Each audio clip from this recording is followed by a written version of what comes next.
Olá Floripa, olá Brasil, olá mundo, eu estou aqui André Patunas e este é o programa Vida Inteligente, tendo a alegria de trazer mais uma vez o querido irmão Jean-Val Elan, Rogério de Almeida Freitas, o querido irmão de Natal, o querido irmão Potiguar, o querido irmão do mundo, né? E hoje nós vamos falar sobre um tema muito explorado já, mas que ainda falta, nossa, nós estamos na ponta do iceberg, né? A questão da morte. Muita gente fala, e nós estamos vivendo isso nos últimos tempos aqui por causa de pandemias e outras coisas mais. Nós estamos falando sobre morte, né? Esse nome, essas cinco letrinhas que nos dão um medo danado pelo desconhecimento, que a gente não sabe, né? Muitos têm certeza, outros não sabem o que é, outros se aterrorizam, né? Claro, o desconhecido é aterrador. Mas o que me chamou a atenção, e eu conversei com o Elan, falei, vamos falar sobre isso, vamos esclarecer sobre isso. Por que as pessoas falam, ou nos pós-mortem aí, ou nas lápides, ou nas homenagens, tudo isso aqui, descanse em paz? Que troço é esse de descanse em paz? A vida é uma canseira? E que é isso, o descanse em paz? E é isso que nós vamos procurar hoje destrinchar, esclarecer, confundir mais ainda, não sei, vamos ver. Para isso eu vou trazer nosso querido amigo e irmão. E aí, Elan, como é que você está? Olá, Eustáquio, tudo em paz? Obrigado mais uma vez pela sempre renovada oportunidade que a sua generosidade de coração me concede de estar aqui com você e os seus telespectadores do Vida Inteligente. Estamos juntos mais uma vez, um grande prazer. Muito bom, eu te agradeço porque as pessoas gostam do que você fala e da forma que você fala, né? E dentro do livre-arbítrio delas, elas fazem o que quiser depois com o conteúdo, né? Mas isso é bom. Elan, você viu a abertura que eu fiz aí? Sempre me intrigou isso aqui também, sempre me intrigou. Descanse em paz, legal. Descanse em paz, uma pessoa está doente, tem problemas físicos, padece de uma longa enfermidade ou de um longo sofrimento e realmente ela se diz, estou cansado dessa vida, assim, e no fim, quando essa pessoa vai embora, que bom, ela descansou, ou então, que descanse em paz. Que história é essa no seu ponto de vista, Elan? Olha, esse tema, ele é tremendamente profundo.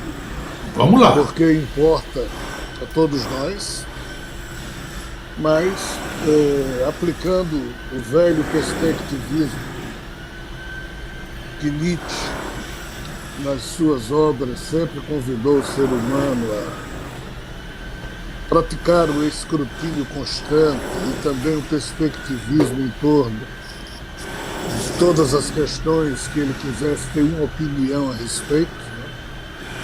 Então, a questão da morte, ela pode ser vista de muitas maneiras. Eu aqui vou tentar, rapidamente, mas sem perder a noção do que é essencial, fazer uma ou duas, no máximo 3 abordagens. Em primeiro lugar, filosoficamente, eu diria o que digo a mim mesmo, que a existência é sempre bela e generosa, mas a vida é o que cada um faz dela. Então as circunstâncias da vida, para alguém, pode definir esse alguém que a vida é um grande barato, é diversão constante. Outros, como Roger Waters, do Pink Floyd, do baixista do Pink Floyd, ele tem uma música chamada Amused to Death, ou seja, se divertir até a morte. Né? Sim. E ele fala que as pessoas na Terra se divertem até a hora da morte sem ter muita noção. E assim, essa diversão termina fazendo que, irresponsavelmente, as pessoas colecionem em si mesmas só diversão, e a morte vem e pega, e aqui é problemático. E eu retorno já a essa abordagem. Mas a coisa mais simples que a gente pode comparar, para a gente começar a conversar, o que representa a vida para um espírito, a vida espiritual para o espírito é uma maravilha. Porém, ele ter que se submeter a um corpo carnal É a mesma coisa que para nós, seres humanos, é uma analogia que a gente pode fazer, nós, seres humanos, pegarmos uma roupa de escafandrista, vestir e mergulhar e ficar 8 horas lá embaixo do mar.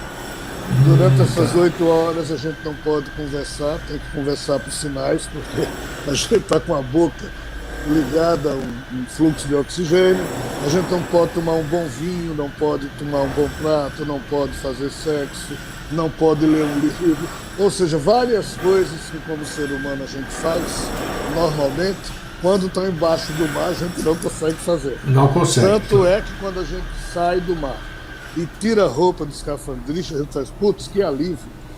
Nesse sentido, um espírito que se sente cansado por ter existido, mas não é regra geral, você pode existir sem se sentir cansado.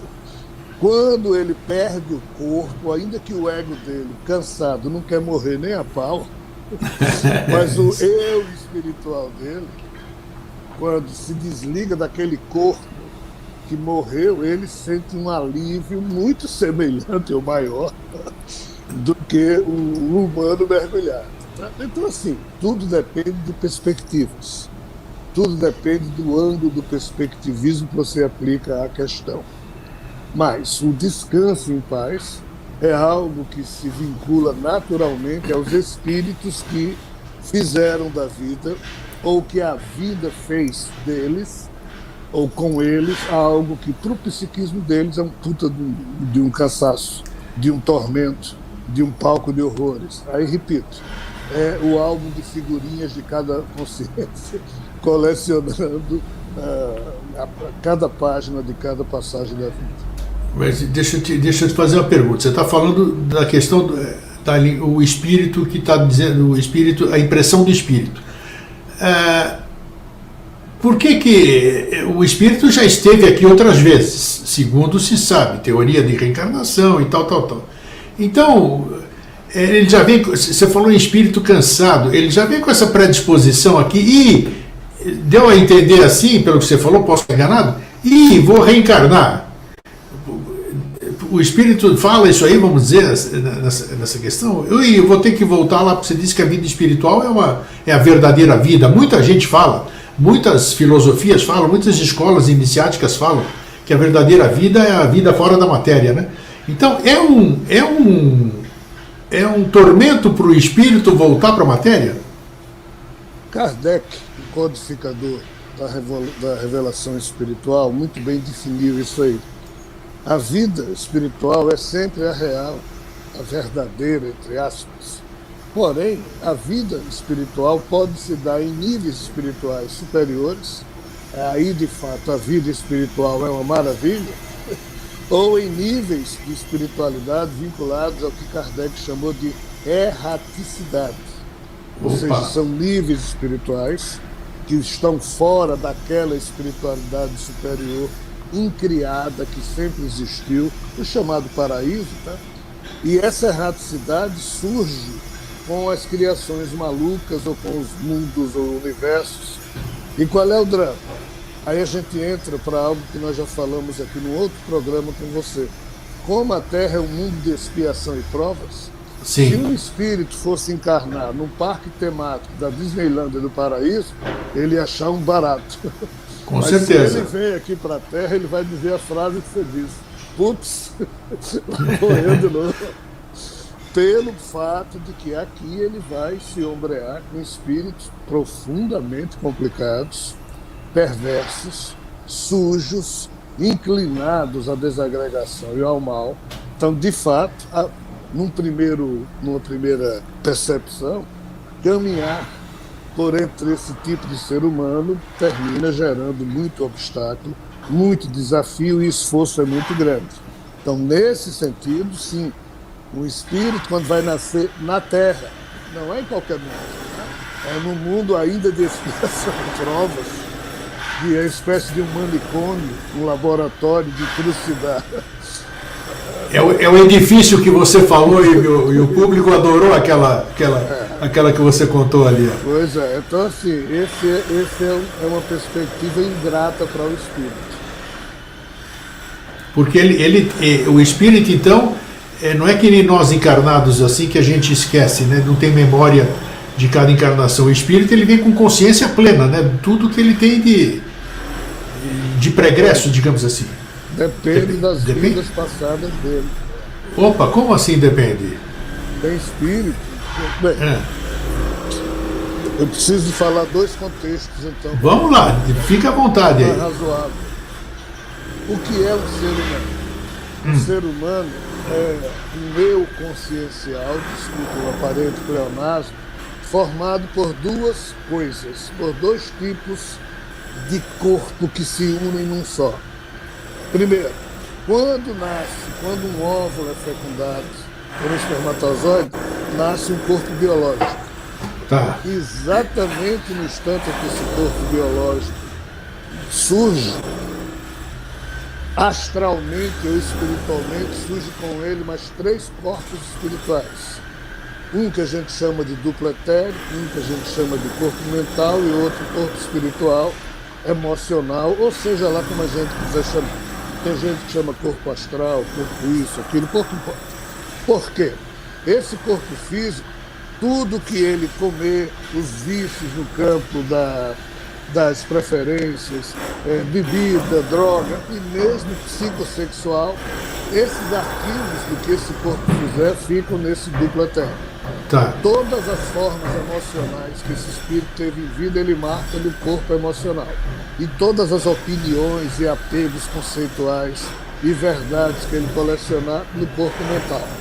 Então, esses quatro corpos são chamados na tradição esotérica, do Oriente, como sendo o quaternário inferior. Certo. A esses quatro se agrega o nosso espírito. E esses quatro aqui, ou os três, vinculados ao corpo biológico do quaternário inferior, não formam o nosso espírito. O nosso espírito é uma parte que vem, é a chamada tríade imortal, composta dos níveis átmico, búdico e manásico.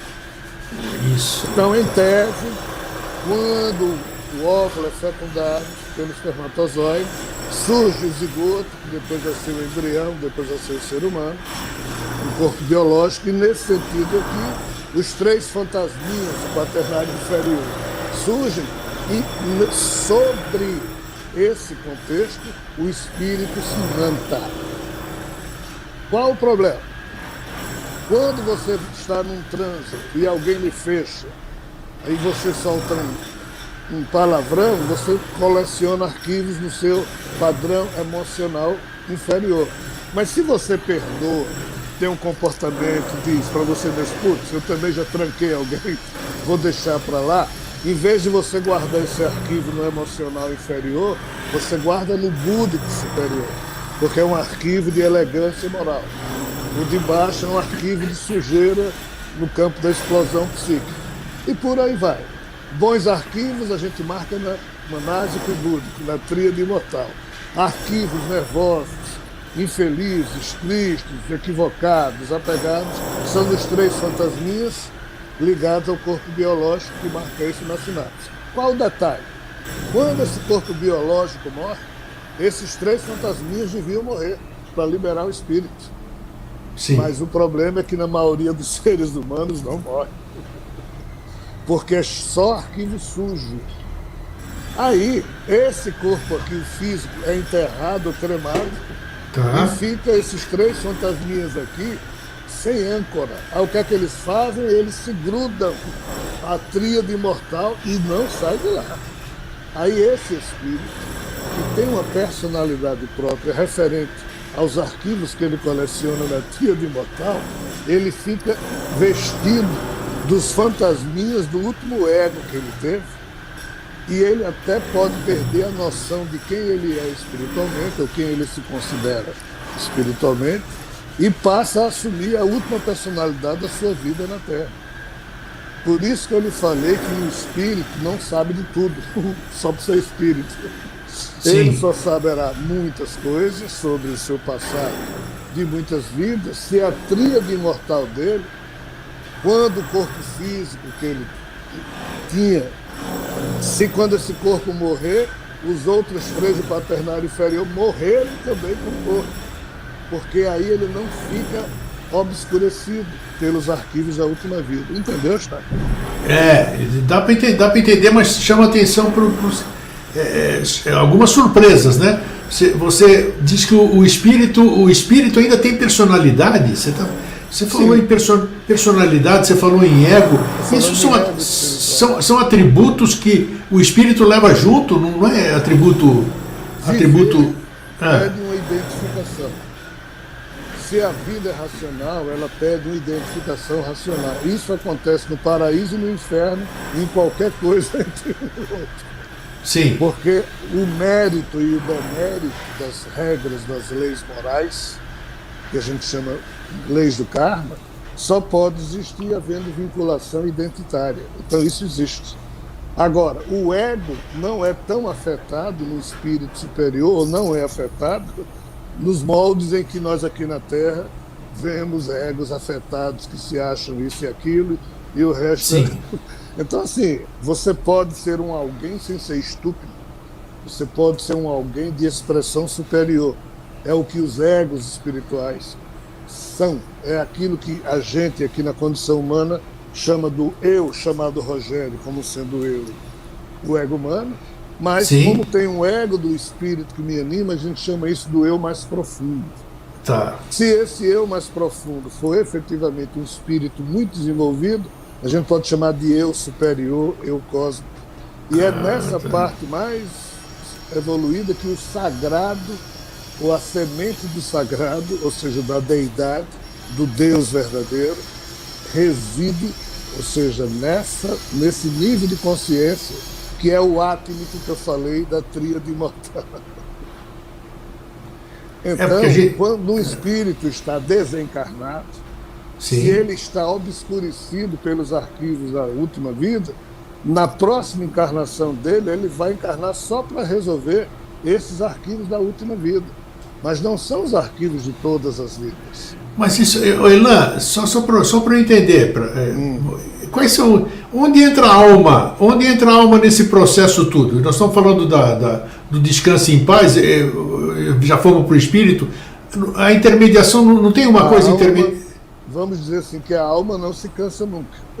A alma é esse átmico aqui que nunca se suja, por mais merda que o ego humano venha fazer, ou que o próprio espírito, na sua expressão búdica humanásica, se equivoque.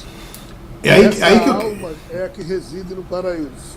Quando ela sai para se aventurar em outros níveis espirituais, ela se investe de um espírito, e este espírito pode se sujar. Puta, agora você me confundiu, quer dizer que eu pensava que na alma estariam todos os atributos da personalidade, então eu achei estranho. Sim. É uma questão de uso de palavras também, como Kardec diz na introdução do Livro dos Espíritos. Mas aí me diz tudo bem, mas você já está falando do espírito, a alma nesse processo todo, com essas memórias, com esse ego, com com essa outra, o atributo da personalidade. A personalidade não é coisa da alma, não é coisa ligada à alma. E onde é que ela fica nesse processo? Que nós já fomos direto para o espírito. Vamos dizer que a consciência é um atributo da alma. Tá. Mas quando essa consciência está vinculada ao uno, ao ser eterno, essa consciência não quer ser ninguém, só quer ficar unificada ao Pai eterno, entendeu? Sim.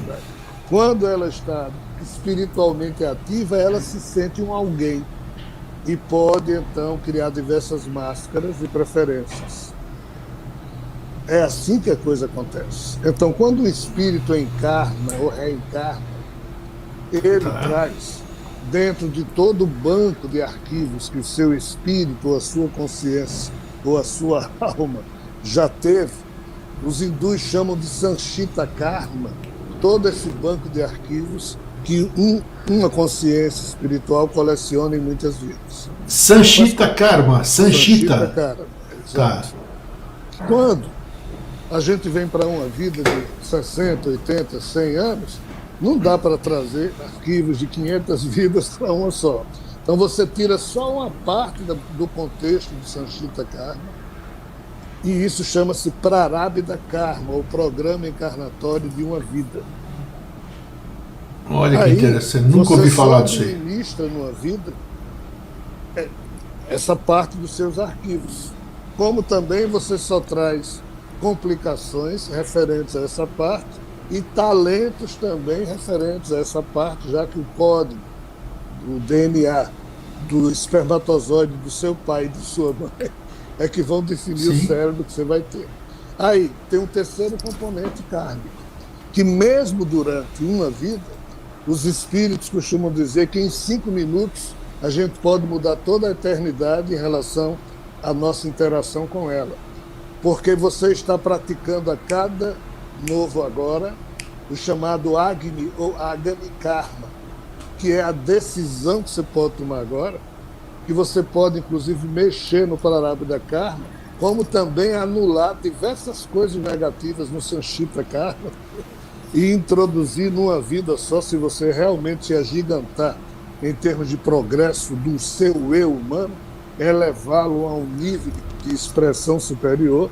Numa vida só, às vezes você faz o que não fez em 500. Dizem ser possível, sim, eu já li sobre isso. Sim. Então, se você se aplica numa disciplina dessa, a vida, por difícil que seja, mas a sua atitude mental está no comando, você não se cansa nem a pau. Você não se afeta. Você, entre aspas, está autorrealizado ou pacificado quando você junta numa mesma direção, como Sai Baba nos chamou a atenção, seus objetivos, suas metas, seus sonhos, seus discursos, suas emoções, suas atitudes. Quando você sabe para onde você está indo, ainda que você esteja equivocado, mas se você pensar que você sabe e agir de forma honrosa, honrada, decente, com essa intenção, por isso pouco importa se a gente é católico, budista, espírita ou não é coisa alguma, não importa o que você pensa que você é, o que importa é o como você vive a sua vida. Aí aqui você vive da forma mais decente possível e não tem cansaço. O seu eu desencarna, criancinha do jeito que entrou na encarnação. Mas aqui tem um detalhe. Quando a gente morre, quando esse corpo da gente morre, esse nosso eu, chamado Rogério, o seu eu, chamado Eustáquio, o eu de quem está nos assistindo, o corpo morreu agora e esse eu continua existindo do jeitinho que ele era há 1 minuto atrás, há 5 minutos atrás, há 10 minutos atrás. Até o momento em que esse eu, continuando a existir, em algum momento ele percebe que, putz, meu corpo está ali deitado no chão, o que é que houve? Opa, meu corpo morreu. Na hora em que o espírito, na sua condição de ego, dá um clique, ele pode ter 2 movimentos de consciência. Voltar a se preocupar com o dinheiro que deixou no banco, a dívida que deixou. O espírito, você está falando? O espírito, ele ainda tinha... Esse eu da gente, o eu da gente. Sim. Vou falar de outra forma. Tá. O corpo de Rogério morreu. Aí o eu de Rogério continua. Sim. Na hora que o eu de Rogério perceber que o corpo dele morreu, e que ele, entre aspas, como humano morreu, ele tem 2 opções de movimento de consciência. Continuar a olhar para a espiritualidade, porque nessa hora, se você percebeu que seu corpo morreu, a espiritualidade começa a se abrir na sua frente e os véus são descerrados. Tá. Aí se você olha para cá, não tem cansaço nenhum, não tem problema nenhum, porque aquilo enfeitiça no bom sentido. Mas se você, em vez de fazer esse movimento de consciência para a espiritualidade, voltar a sua consciência para os problemas da vida humana, aí aqui, tudo que seu corpo sentiu, você volta a sentir no seu cérebro. Se você tinha dor de dente na hora que morreu, volta a sentir dor de dente. Apesar de não ter corpo. Apesar de não ter mais dente. Se você era tarado, você continua querendo fazer sexo na espiritualidade e seu espírito nem tem mais órgão sexual. Se você é viciado em cocaína, vai querer se você é viciado em cigarro, em bebida, em pudim, seja lá no que for, se você não for alguém minimamente autorresolvido, autopacificado, aí surge essa, vamos assim dizer, esse atrito. Nesse momento, se você tiver méritos espirituais, os amigos espirituais tentam lhe dar uma mãozinha, dizendo: ei, Rogério, olhe para cá, deixa, tá tudo Sim. tranquilo. Né? Mas, se em vez disso, eu, Rogério, tiver 50 pessoas a quem eu fiz mal, e já estão desencarnados, e dizer: ei, olhe para lá, coisa alguma, olhe para a gente que você encerrou na vida. Aí você está ferrado. Aí o cansaço é cansaço mesmo e só vai piorar. Mas, excetuando esse tipo de situação, Sim. né, eu estou falando aqui de boas mortes, tá? Claro, Então, claro. tudo depende do pêndulo do nosso psiquismo. De você, na hora da morte, na hora que o seu eu humano entra no mundo espiritual, ou você educa e programa o seu eu para percebeu-se morto, beijinho para a vida, para todos que você ama, e é nessa hora aqui, Eustáquio, que passa o filme da vida. E é nessa hora que a gente se trai. Porque assim, lá você continua amando todo mundo que você ama. Como também, se você tiver raiva de alguém, tu vai sentir. Aí, se você ficar alinhado com isso, o mundo espiritual não se abre. E o impressionante é que, mesmo você amando muito todos os seus afetos, se você morreu bem, se seu ego está minimamente educado, pacificado, você se sente enfeitiçado pela espiritualidade, aí mesmo sentindo todo aquele amor por todo mundo que você ama, e ainda um certo grauzinho de apego à vida, mas você vai para o outro lado. Indo para esse outro lado, você não tem cansaço. Você já... Porque, no caso, o meu ego, Rogério, o meu trem, quando eu me vi enquanto Rogério morto, minha primeira atitude é dizer que eu não quero ser mais Rogério. Entrego o eu que o espírito que me anima criou através desse corpo. Se ele quiser continuar como Rogério, ele é que vai tomar a decisão, mas não é o meu ego, é o ego do meu espírito. É porque é interessante, todo mundo que teve a experiência de perto da morte, né? Diz que experienciou gente boa, assassino, criminoso, independente do que está aprontando aqui, vamos dizer, na sua vida terrena, todos eles têm a mesma. Parece que a porta de entrada é a mesma, Elan. Como é que é isso? O livro tibetano dos mortos, Sim. que é um dos livros mais importantes da humanidade, chama-se Bardo Todol, ele fala disso, ele explica isso muito antes de Kardec para codificar a revelação espiritual, milênios antes. Os tibetanos já sabiam praticar e cultivar a chamada arte da boa morte, que é o Poa, que é quando você, em vida, você cria o seu mantra e você diz o seu mantra vivo tantas vezes quanto puder num dia, e assim aquilo se torna meio que automático no seu psiquismo, e na hora da morte você vai conseguir recitar seu mantra, nem que seja um pouquinho ou a intenção de recitar. Basta isso para que você entre bem no mundo espiritual, ainda que você tenha errado pra cacete durante a vida. Sim. Mas você entra bem. Entra bem devido a essa técnica que os tibetanos ensinaram. Tá? Mas, mesmo você entrando bem, o que é maravilhoso, mas aí um grupo de espíritos que lhe detesta, se você fez mal a muita gente, vai estar lá e você vai ter que... Mas é diferente de você entrar mal e eles já pegarem você e começarem a humilhá-lo. Isso acontece também. Então, assim, um espírito encarnado que minimamente tem algum mérito, quando o corpo dele morre, ou ele já continua a vida espiritual no anais, ou ele é levado ao que os espíritos chamam de casas de recuperação da espiritualidade. Por quê? Porque os seus psiquismos se sentem cansados. Aí a gente chega na outra Interessante. abordagem da sua pergunta. Aí Isso. você é levado para essas mansões ou casas de recuperação espiritual. Aí você não sabe disso, porque você está desmaiado.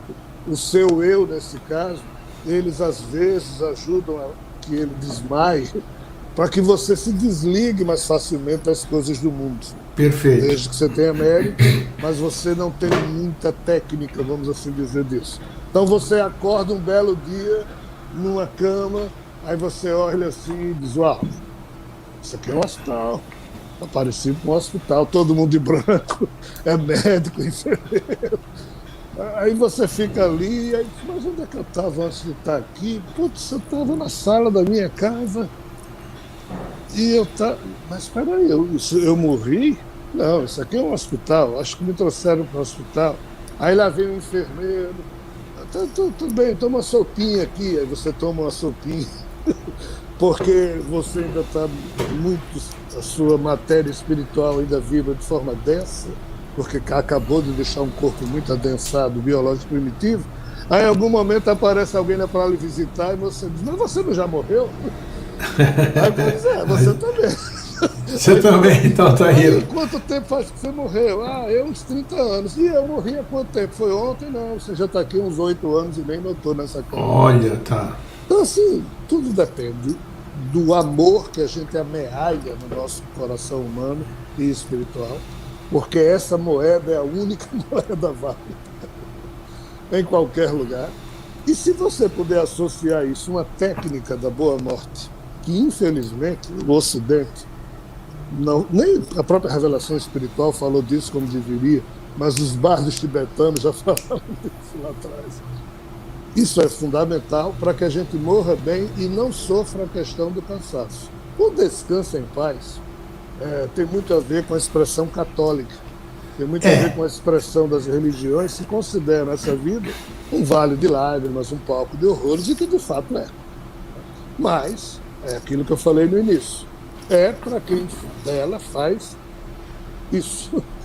A existência, para mim, é sempre bela e generosa, mas a vida pode se tornar um puta fardo se você fizer isso, ou algo terrível de ser um fardo levado adiante, um peso. O suicídio é porque a pessoa não aguenta. Então, assim, não é fácil. Não é fácil. Nesse sentido, o descanso em paz é uma coisa muito humana, meio capolicizada. Sim, infelizmente. Que a gente usa nessas horas porque a gente não sabe o que dizer.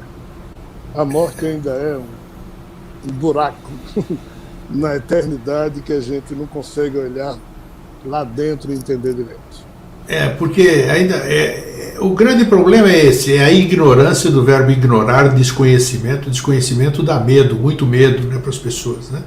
Uns dizem isso, outros dizem aquilo, escreve-se muita coisa tendenciosa, desvirtuam uma coisa que foi escrita. Então, as pessoas têm receio. Eu já disse para você aqui, já disse no meu programa outras vezes, conversando com um grande amigo espírita aqui, um irmãozão mesmo, o João Carlos. Eu digo para ele, João, o problema não é morrer, o problema é saber se tem alguma coisa do lado de lá. Isso que eu falei.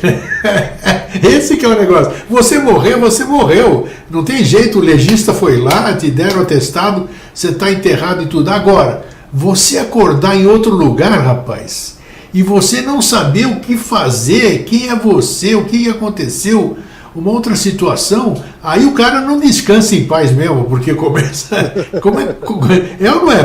Como é que para uma pessoa que não acredita, o Elan, uma pessoa que seja materialista ou que tenha suas dúvidas e tudo isso aqui, a dúvida é uma coisa inerente ao ser humano, tem toda, né? Como é que é a passagem? Como é que é a passagem do lado de lá? O fato de você não acreditar é um detalhe, entre aspas, importante. Sim. Mas não tão importante quanto o amor que você amealhou no coração, a retidão, a integridade do seu caráter, né? Porque mesmo sem você acreditar, você vai ter dificuldades na arte de morrer na hora que chegar a sua vez. De fato, você vai ter essa dificuldade. Porque a atitude mental de não acreditar ou de não conhecer... o desconhecido. Isso aí dificulta um pouco. Mas não é fator decisivo para que você entre mal. Porque mesmo sem você acreditar, existe um impacto sobre o seu eu, na hora que, mesmo sem você acreditar, o seu eu continua a se sentir vivo, vivendo em situações ambientais que você não conhecia, com pessoas que você não conhecia e com pessoas que você conhecia, estavam mortas e agora estão ali convivendo com você. Aí, em algum momento, o clique de que, putz, então existe. Isso se dá. Porque esse é o chamado impacto. Sim. Se você é, entre aspas, alguém que colecionou figurinhas memoriais, emotivas do bem, isso mostra que você tem méritos, porque só coleciona quem vivencia essas figurinhas, né? E essas figurinhas que eu estou chamando são as sinapses cerebrais da gente, que são produzidas pelos neurônios, né? Isso a gente leva para a espiritualidade, na verdade já marca. Na hora que a gente marca aqui da cabeça desse cérebro transitório que nasce e morre, só vale para essa vida, a gente marca na nossa mente espiritual que é eterna, que a nossa consciência espiritual usa sempre. Então nada não é marcado, tudo é registrado. Então se você é do bem, ainda que tenha falhado para cacete, todo mundo que vem para a Terra falha, nem que não queira. O importante não é o acerto ou o erro é a resultante dos arquivos. É a resultante se a resultante é positiva, em algum momento o impacto da morte lhe produzirá coisas boas e você estará amparado. Mas se você não fez por onde, mesmo que muita gente lhe ame, não vai conseguir dar esse amparo, essa companhia, porque a sua mente está ligada a assassinatos, a corrupções terríveis, a problemas mal resolvidos com A, B, C, D. Aí é complicado. Aí não tem espaço na sua mente para ninguém do outro lado lhe ajudar. Então, isso que eu queria, você tocou onde eu queria dar sequência. Você disse, a gente vem para cá, a matéria nos limita lembranças, né? Ou a matéria ou mais algumas proibições, alguma chavezinha que não põe na gente para a gente não lembrar de certas coisas, porque realmente a gente não conseguiria conviver com lembranças. Isso é real. Quem pensar, quem tiver um pouquinho de QI sabe que é muito melhor você não lembrar o que você fez em N encarnações, sei lá, do que você ter consciência disso tudo, né? Quando é que você começa a ter consciência novamente? Que enquanto eu estou matéria, eu tenho esquecimento. Quando eu desencarno, eu fico num torpor. Dizem, né? Eu não lembro de nada. Né? Dizem que você fica num torpor. Você acabou de dar um exemplo aí de um hipotético de alguém que acordou 8 anos depois. Há quanto tempo você morreu? Eu morri faz 30 anos. E você? 8 anos atrás, já faz tudo isso aqui. Então, quando é que o espírito, vamos chamar assim, quando é que o espírito começa a tomar consciência de tudo, vamos dizer, porque quando o Eustáquio deixa de existir e continua a existir o que anima o Eustáquio, né? Vai chegar do outro lado, ainda vai estar com todas aquelas emanações humanas e vai depender de um certo tempo para se limpar disso, vamos chamar assim, numa linguagem simples. Quando é que eu começo a readquirir a minha consciência cósmica? Boa, consciência cósmica. Porque eu vou ter, a partir do momento que eu me desligar das coisas terrenas, da minha última encarnação, digamos assim, eu acho que vai ficar, o meu fardo é muito menor, tira-se as travas dos meus olhos e eu começo a ter acredito eu, né? Eu começo a ter uma amplitude da minha visão, do meu conhecimento. Como é que é esse processo, Elan? Olha, há uma premissa da qual nós humanos partimos, que você também partiu na sua pergunta, que ela faz parte da nossa pouca compreensão.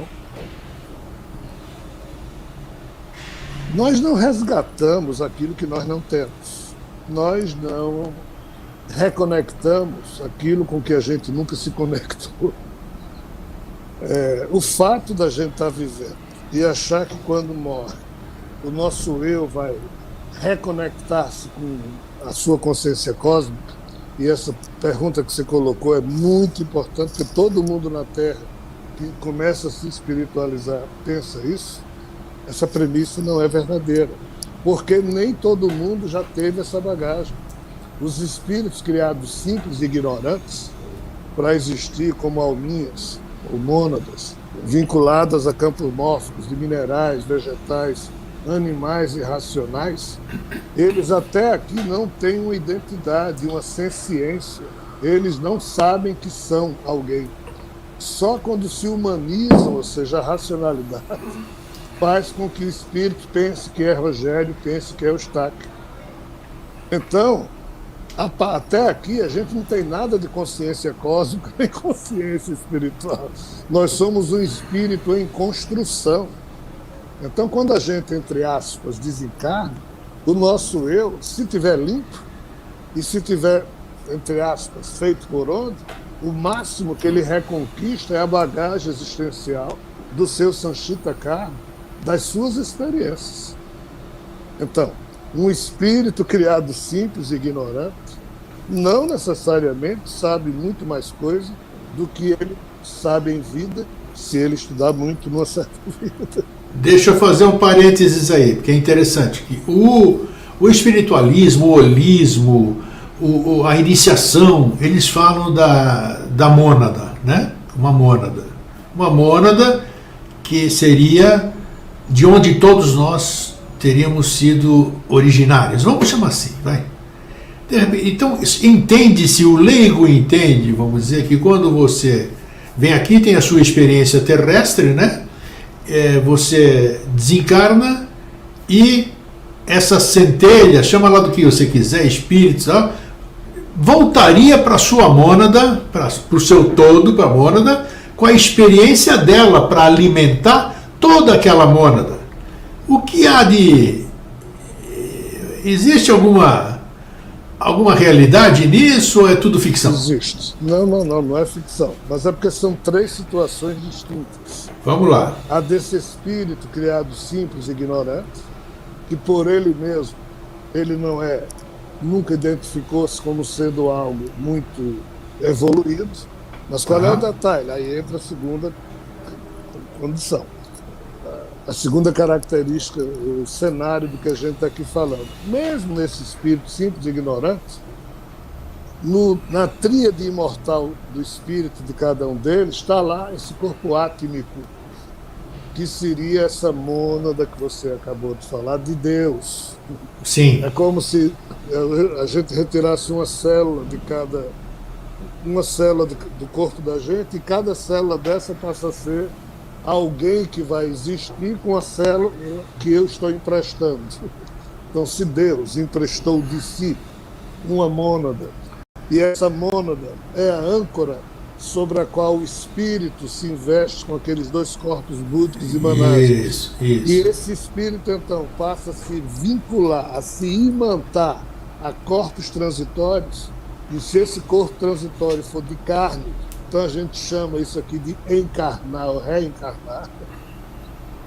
Essa semente divina permanece lá, sempre nessa consciência espiritual, mas ela nunca se suja se o eu espiritual cometer erros, porque ela pertence de fato a Deus. Ela está ali só emprestada. Mas se o eu espiritual da gente começar a evoluir, você começa a despertar os potenciais dessa mônada, dessa semente da deidade que subjaz no mais íntimo da sua consciência espiritual. Aí, nesse caso, alguém que está encarnado e em vidas passadas já começou a despertar isso através da benemerência, através da prática de yoga, do yoga profundo, através da prática do amor fraternal. Aí tem muitas razões boas. Aí, nesse caso, o seu eu humano volta para o estágio em que o seu eu espiritual já tinha conquistado, de despertar nessa sua consciência os potenciais da semente sagrada que habita no íntimo da sua consciência espiritual. Aí se enquadra exatamente o que você falou, tá? Que é você se sentir na condição humana de um jeito, mas na espiritualidade você termina sendo um eu mais amplo, conhecedor de mais coisas. É nesse caso. Mas você tem que ter feito por onde? Na gestão das fofocas espirituais. Sim. O que a gente escuta é que não tem meia dúzia de pessoas na Terra que, ao deixar os seus corpos físicos, o eu humano delas possa ser absorvido pelo eu espiritual e já, entre aspas, expressar através desse eu humanizado todo o potencial que ele já conseguiu despertar. São poucos. Nós falamos no último programa que nós fizemos sobre expiação, né? Sobre expiação e regeneração, abordamos muito legal, mas eu não lembro se eu não fiz essa pergunta que eu vou fazer agora. Necessariamente todos nós que estamos aqui estamos dentro do estágio, vamos dizer, que a gente deveria estar. Uns falam sobre exilados de capela, outros falam disso, outros falam daquilo, outros que vieram de origem de não sei aonde, outros que foram expulsos daqui e de lá. Então seria o planeta Terra hoje, seria uma casa, vamos dizer, dos restos dos restolhões do mundo espiritual, de mundos em evolução. Todos nós somos isso, vamos dizer? Não. Então pode seguir. Vamos dizer assim, que todos nós, espiritualmente falando, temos cicatrizes, mas as feridas já sararam. Mas, infelizmente, a quase totalidade da humanidade ainda tem feridas espirituais abertas e ainda estão provocando mais.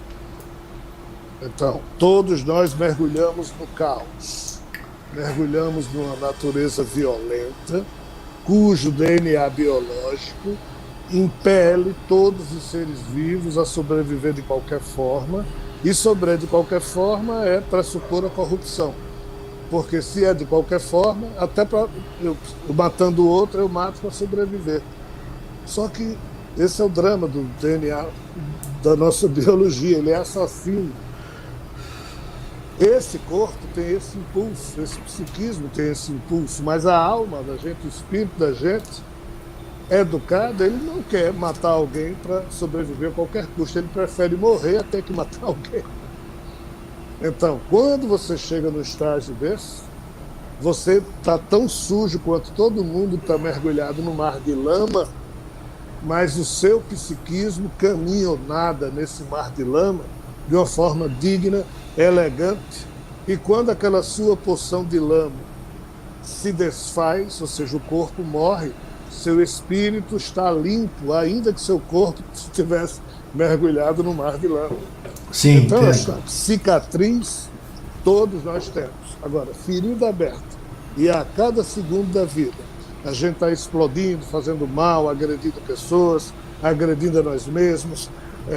O mal que esse troço chamado... Veja só, a posição fervorosa não existe só na religião. A vida inteira, as pessoas mais esclarecidas sempre menosprezaram a atitude nervosa, infantilizada dos chamados fideístas, ou seja, das pessoas que têm fé fundamentalizada.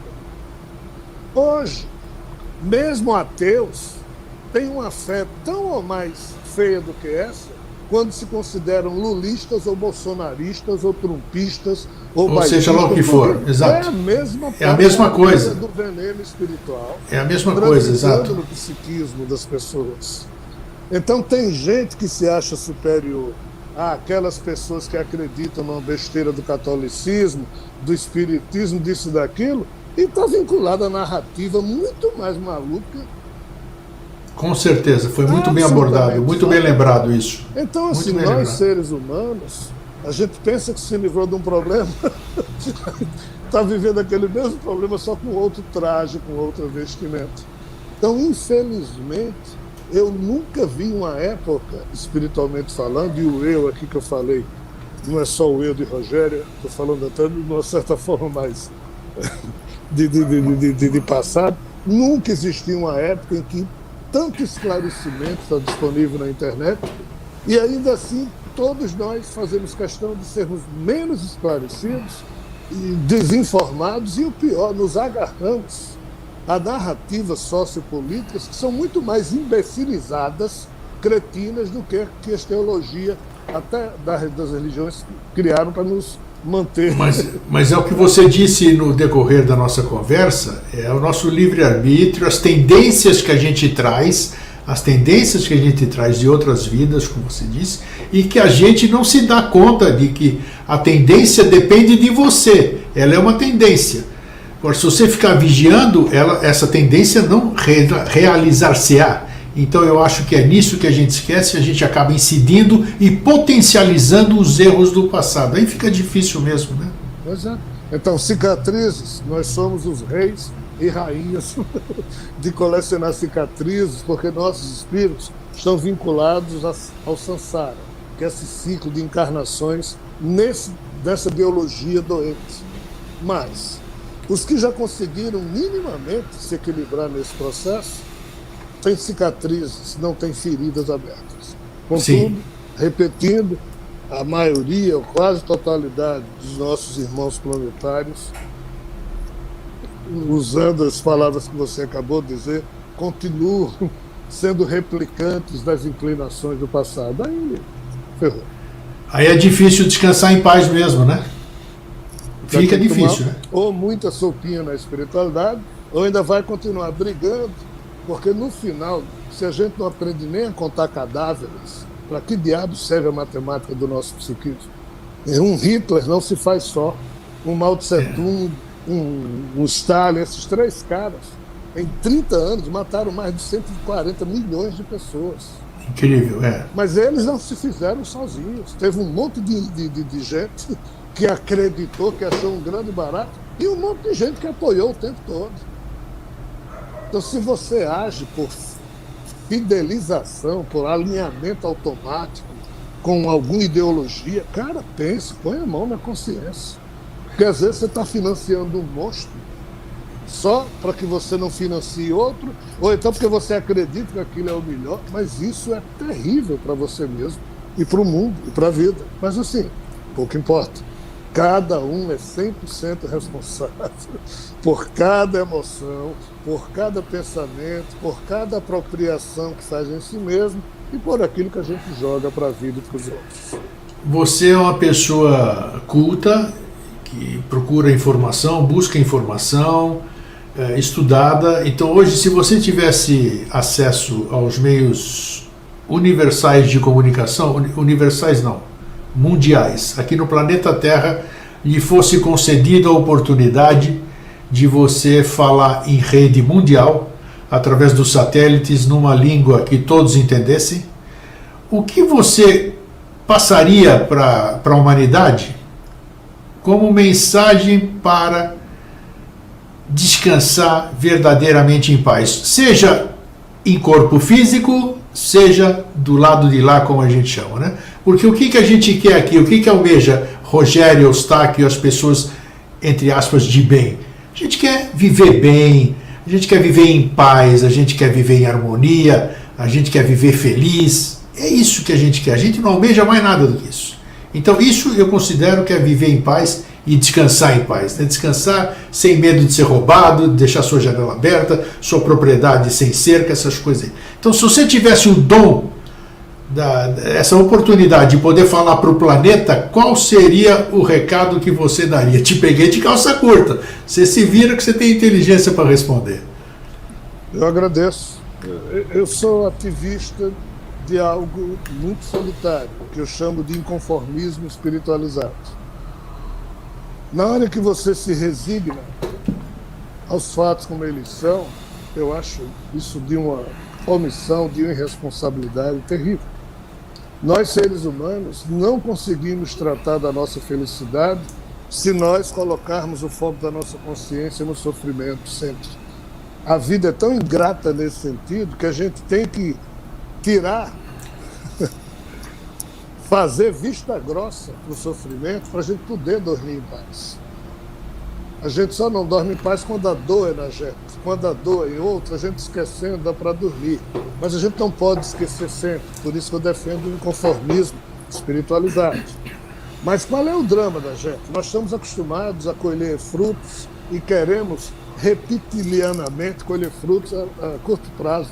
Mas na política, na vida ampla, isso não é possível. Então, quando Luther King saía para brigar numa esquina, falando para defender os negros americanos, defender políticas sociais contra a pobreza e contra a guerra no Vietnã, que era fratricida, a pessoa chegava, vai para casa, rapaz, vai cuidar da tua família, quem diabo está te escutando? E ele dizia, olha, eu pratico o inconformismo. Cara, se conforme. Aí tem um verso, e já vou concluir, que é atribuído a ele, quando ele diz, é melhor tentar e falhar do que ver a vida pensar. É melhor tentar ainda em vão que nada fazer. Eu prefiro na chuva caminhar que em dias tristes em casa me esconder. Eu prefiro ser feliz, embora louco, que em conformidade viver. Então, assim, a minha mensagem seria absolutamente fazer as palavras de Luther King e de Gandhi. Cara, se torne instrumento da mudança que você quer ver no mundo. Se você quer que o mundo seja um lugar decente, você tem que ser instrumento dessa decência, agente dessa decência. É o que eu chamo de inconformismo espiritualizado, decente. Conformar-se, aplaudir esses caras, aplaudir esses monstros que estão aí deformando a vida, se alinhar com eles, tudo bem, uma vez ou outra você volta num para tirar outro, mas você se tornar um ista, ou seja, alguém automaticamente alinhado com aquilo que a gente precisaria combater para fazer da vida terrena algo decente, só o inconformismo esclarecido e espiritualizado. Essa seria a minha mensagem. Claro que todo mundo iria rir, claro que ninguém ia se lembrar disso um segundo depois, mas olha, esse é meu lema eterno, enquanto eu viver, enquanto muito bom. Largue a omissão e parta para a sua missão. É isso mesmo, né? No âmbito da nossa vida, o que a gente perfeito. São grandes. Então, em resumo é aquilo, se cada um fizesse única e exclusivamente a sua parte só. O problema é que a maioria não faz sequer a sua parte, a parte que lhe cabe, né? Que é uma coisa tão simples, por menor que ela seja, no contexto geral vai ter um peso incrível, né? O seu esforço, o meu, do ignorante, do desconhecido.